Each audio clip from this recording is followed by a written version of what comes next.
I did promise a quick answer about extending your range.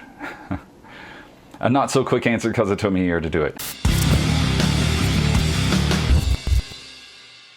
One thing that helps every person, every single student that has come in here to extend their range, if not by maybe 3 or 4 notes, but I would say 80% of them come in, this extends their range half an octave or more immediately. That is, lift your voice up and over. And you probably seen me describe that before. This idea of going up and over your finger, up and over the microphone, where it just lifts the voice up to here. It's also good to have that little bit of smile or sneer just to help lift the voice up to the soft palate. And immediately it's going to start to cut through. It'll lift off of the throat. Now, there's an extra little thing you can do there that distinguishes this from anything I've talked about before. Maybe you saw me talk about it with Robert Lunte. Cry. Yes, cry. Cry will relieve constriction. It helps lift the voice. It gives you medial compression. That means more surface area in the vocal folds because it's thinning out the vocal folds. And if you ever take a rubber band, I wish I could find mine. Mine disappeared.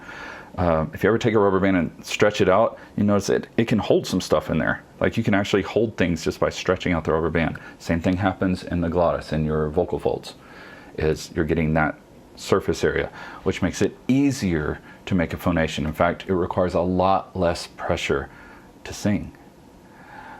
On top of that, the cry reflex has some neurological effects. It basically puts your body in a state where your brain will respond to it as, I'm supposed to be having an emotion right now.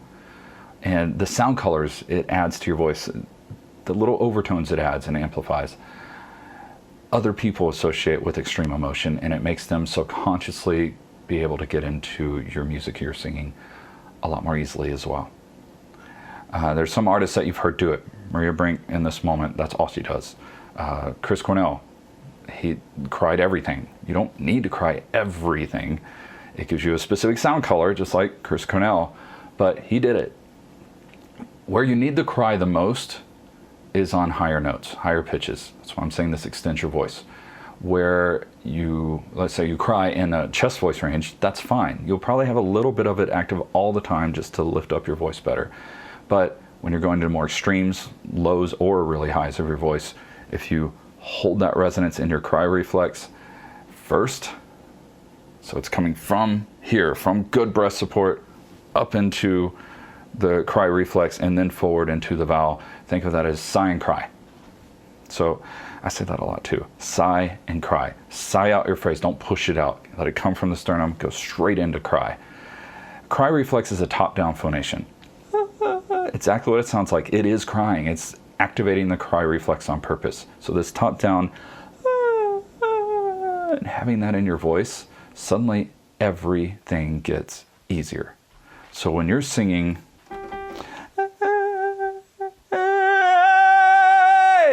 there's no push anymore. It's lifted away from the throat, your breath support's good, and just supporting that shape of opening up the cry reflex. That goes for getting really high too.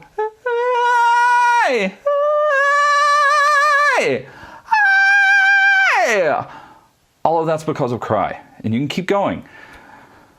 Try it. Top-down phonation. It takes a little while to get. It took me a couple weeks. Actually, it took me longer than that. I had a week in Seattle where I was singing and Robert was just in my ear the whole time. Cry that more. No, make that more. Cry it even more than that.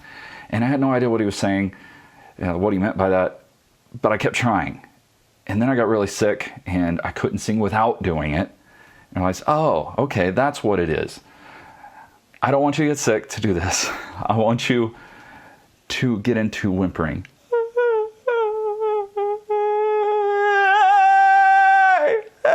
Start adding cry to everything you're doing just to experiment with it and feel it. Maybe sing a Maria Brink song or two or some Chris Cornell songs just to feel what that's like, to emulate the cry vocal mode they use. And you'll start hearing it with a lot of other singers too, because pretty much every professional singer uses it, especially those that don't lose their voice 15-20 minutes into their set. Okay, so that's cry vocal mode and a really good way to extend your vocal range.